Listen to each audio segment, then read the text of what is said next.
वक्फ amendment bill Modi सरकार लेकर के आ रही है, 2 तारीख को प्रेजेंट होगी, वो पास होगी नहीं होगी अल्लाह के हवाले, जो भी होना है। बहरहाल कर्नाटक की हुकूमत ने एक रेजोल्यूशन पास करके ओपनली ये कहा है कि ये जो वक्फ अमेंडमेंट बिल है उसको हम इंप्लीमेंट नहीं करेंगे। अब ये इसके पीछे किसका हाथ है? अशरफ का, उबैदुल्ला शरीफ का? ये चीफ मिनिस्टर के साथ अपॉइंटमेंट लेना तो 10 दिन वेट करना। कल के दिन अगर एक भी वीडियो बोर्ड को बदनाम करने या चेयरमैन को बदनाम करने या उलमा इकराम को बदनाम करने या वहां के मेंबर्स जो हैं वक्फ बोर्ड के उनको बदनाम करने कोई एक भी साजिश आपने रची, हमें तो अपनों ने लूटा, गैरों में कहां दम था। और आज वो सब कुछ नहीं है। ईद के फौरन बाद मैं आपको वार्निंग दे रहा हूं, मुतालबा होगा आपका और हमारा, जो भी इल्जामात आप लगाए हैं उसकी वजाहत होगी। अगर वजाहत नहीं किए तो उसके बाद आपने कहा कि मिनिस्टर का क्या हशर होगा, जमीर अहमद खान का क्या हशर होगा, ये बातों को साइड में रखिए। आपके साथ क्या हशर होगा, आवाम क्या करेगी, आपके मुंह पे कालिक थोपने का काम खुदा की कसम में करूंगा। आप ला करके सबूत दीजिए सामने, मिनिस्टर साहब के बारे में, प्रीवियस चेयरमैन के बारे में, अहमद खान साहब आपने क्या किया, क्यों किया, कैसे किया, जमीर अहमद खान क्या क्या किए हैं, ये तो सारी अवाम जानती है। चामराजपेट ईदगाह, खुदा की कसम खा करके बोलता हूं, अगर जमीर अहमद खान नहीं होते तो वो ईदगाह आज हमारा ईदगाह नहीं होता था। जमीर अहमद खान के ऊपर इल्जाम, इतना करप्ट मिनिस्टर आज तक नहीं देखे। आपने क्या क्या किया खोल खोल कर रखूं। ये लोग बार बार जो वीडियोस बनाते हैं, अरे ताहा एजुकेशन ट्रस्ट को ज़मीन दी गई तो क्यों दी गई, शाहीन एजुकेशन ट्रस्ट को ज़मीन दी गई तो क्यों दी गई। शाहीन एजुकेशन ट्रस्ट जितना आज मुसलमान बच्चों के लिए कर रहा है उसका 1% आप करके दिखाइए। किसी एक बच्चे की फीस तो भरिए, किसी एक बच्चे की जिम्मेदारी तो उठाइए, फिर आकर के सवाल करिए। चित्रदुर्गा हम लोग गए थे, वहाँ आधा एकड़ भी ज़मीन नहीं है, वहाँ की कमेटी खड़ के बोल रही है।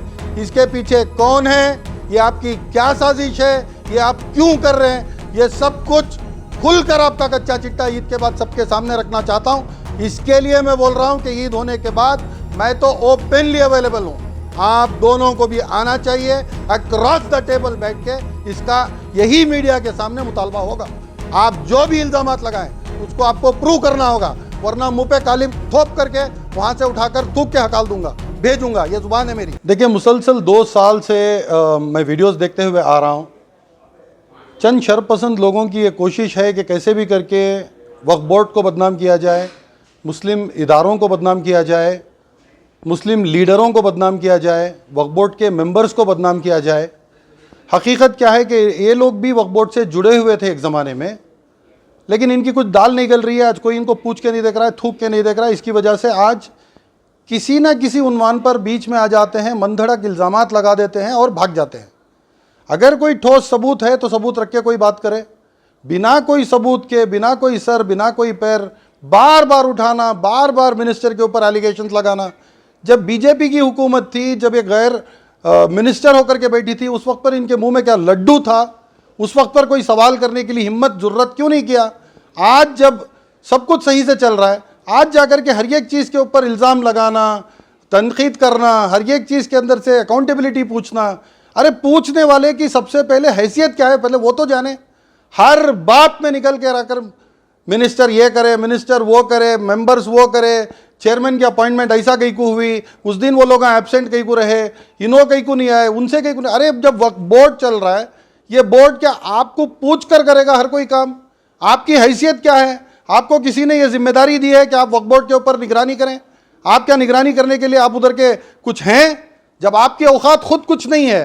2011 में आपने खुद इसी वक्फ बोर्ड का इलेक्शन लड़ा था, 10 वोट लेने की आपकी हैसियत नहीं है। आज उठाकर वीडियो बार बार बना देना, शाहीन एजुकेशन ट्रस्ट को ज़मीन दी गई वक्फ बोर्ड की जानिब से, क्यों दी गई, कितने में दी गई? अरे कोई छुपा छुपी खेल थोड़ी हो रहा है भाई, ये गवर्नमेंट एंटिटी है, एक इंस्टीट्यूशन है, हर चीज़ इधर रिकॉर्डेड है, बिना कोई रिकॉर्ड के, बिना। और एक मिनिस्टर का थोड़ी चलता बोर्ड के अंदर, बोर्ड पर चेयरमैन भी होता है, बोर्ड के अंदर मेंबर्स होते हैं, सब लोग मीटिंग करते हैं, कोरम होता है। अगर कोई अक्सरियत में कोई डिसीजन नहीं हो सकता है तो वो डिसीजन को होल्ड किया जाता है। ये सब कुछ रूल्स मालूम होने के बावजूद खामखा मनधड़क बेबुनियाद बातें, इल्ज़ामात, इन चीज़ों के ऊपर वजाहत के लिए, उनसे सवाल करने के लिए बार बार ये जैसे मोदी की औलाद की तरह बर्ताव कर रहे हैं। इन्हीं लोगों की वजह से आज वक्फ बोर्ड के ऊपर इतनी बड़ी परेशानी आकर के है। ऐसे ही लोग हैं, हमारे ही आस्तीन के सांप है, इन्हीं की वजह से आज वक्फ बोर्ड के ऊपर इतनी बड़ी परेशानी आई है, इतने सारे सवालात खड़े हुए हैं। मैं सिर्फ इतना पूछना चाह रहा हूं, तुम लोगों को मिल रहेगा क्या मिलेगा आप लोगों को सब कुछ करने से? हजारों के प्रॉपर्टीज हैं, वो चित्रदुर्गा की प्रॉपर्टी पकड़ के चेयरमैन को बदनाम करने की कोशिश करे। अब तो चेयरमैन का इंतखाब हो गया, अब मिनिस्टर के ऊपर आ गए, अब मिनिस्टर के ऊपर वो कैसे हुआ, ये कैसे हुआ। अरे कोई चीज आपके सामने है, सबूत तो सामने आओ, लेकर क्या के रखो। मुझे कुछ लोगों ने बोला, मैंने लोगों से सुना, ये सुनी सुनाई बातों पर वीडियो कॉन्फ्रेंस करके आज तक का इतना करप्ट मिनिस्टर मैंने नहीं देखा। अरे आप होते कौन है, आपकी औकात क्या है? अवाम के सामने अगर कच्चा चिट्टा खोल करके रखूं तो मस्जिद के अंदर आने से आपको रोक लिया जाए। अहमद खान साहब आपने क्या किया, क्यों किया, कैसे किया? ज़मीर अहमद खान क्या क्या किए हैं तो सारी अवाम जानती है। चामराजपेट ईदगाह, खुदा की कसम खा करके बोलता हूं, अगर ज़मीर अहमद खान नहीं होते तो वो ईदगाह आज हमारा ईदगाह नहीं होता था। तालिब के ज़माने में था, हमें तो अपनों ने लूटा, गैरों में कहाँ दम था। और आज वो सब कुछ नहीं है।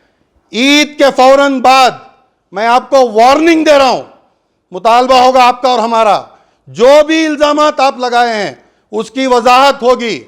अगर वजाहत नहीं किए तो उसके बाद आपने कहा कि मिनिस्टर का क्या हशर होगा, ज़मीर अहमद खान का क्या हशर होगा, ये बातों को साइड में रखिए। आपके साथ क्या हशर होगा, आवाम क्या करेगी, आपके मुंह पे कालिक थोपने का काम खुदा की कसम में करूंगा। आप ला करके सबूत दीजिए सामने, मिनिस्टर साहब के बारे में, प्रीवियस चेयरमैन के बारे में। अरे हजारों वक्त के प्रॉपर्टीज लिटिगेशन में हैं, जाइए जाकर के सुलझाइए। सिर्फ एक चित्रदुर्गा की प्रॉपर्टी पकड़ कर बैठे हैं, वो भी इसलिए क्योंकि वो जब चेयरमैन थे उस वक्त पर एक नालायक, एक निकम्मा, ये जिसके बारे में मैं इतनी सब कुछ बातें बोली, ये निकम्मा है सैयद अशरफ। अब ये नालायक के बारे में सुनिए, उबैदुल्ला शरीफ, हमारे ही एक इदारे में वक्फ बोर्ड की जगह में इनका एक पासबान पेपर चलता था, उसका भाड़ा नहीं बन पाए ये लोग, वहां से उनका सामान उठाकर फेंक के उनको वहां से खाली करवाया गया। आज भी बाकी हैं, आज भी बाकी हैं। इन्हीं के बारे में बता रहा हूं। बड़े मकान में शादी महल बनने के लिए वक्फ बोर्ड से 2 करोड़ रुपए इनको सैंक्शन किए गए, 20-30 लाख रुपए का काम हुआ है, आज तक वो काम अधूरा है। 1,70,80 लाख रुपए कहां गए, आज तक उसका हिसाब किताब नहीं दिया गया है। ये चोर चक्के खुद इनके दामन पे इतने सारे कीचड़। एक और है सीरियल नंबर 3161 KSBA/MSc/61/BNU/1819 की वक्फ की एक रिपोर्ट है ये, जिसके अंदर 2019 का वक्फ बोर्ड का सर्कुलर है, irregularities and negligences in Karnataka state board of औकाफ, प्रेसिडेंट ऑफ 2 वक्फ इंस्टीट्यूशंस मिस्टर मोहम्मद उबैदुल्ला शरीफ। जो इर्रेगुलरिटीज, नेग्लिजेंसेस आपके ऊपर इल्जामात हैं, वो इल्जामात को आप साबित करिए आकर के सामने कि मैंने कुछ नहीं किया, मैं साफ हूं, शफाफ हूं। हजरत मानिक शाह, हजरत सोते शाह दरबार के एवेन्यू रोड में जो दरबार है उसके आप प्रेसिडेंट रहे, 3 साल तक आपको एक्सटेंशन दिया गया, उसके बाद भी आप रहना चाहे, ट्रिब्यूनल का फैसला था आपको निकाल दिया जाए, उसको ले जाकर आप हाईकोर्ट तक ले जाकर के चैलेंज करें। अरे बोर्ड को बदनाम करने में पहले दिन से आप ही लोगों की साजिश है, मैं बता रहा हूं। और बहुत सारी चीजें हैं। धर्म सिंह जब चीफ मिनिस्टर थे, ये सैयद अशरफ के नॉमिनीज को 2 BDA के साइट दिए गए, फिर वही नॉमिनीज जाकर के इनके खिलाफ कंप्लेंट दिए कि वो साइट हमने मिले नहीं, इन्हों रख लिए। ये सब बातें वाजे करो आप आकर के पब्लिक के सामने, खामखा झूठे इल्जामात। अब तो आप वक्फ बोर्ड से हट करके हज कमेटी पर बात करने वाले हो गए।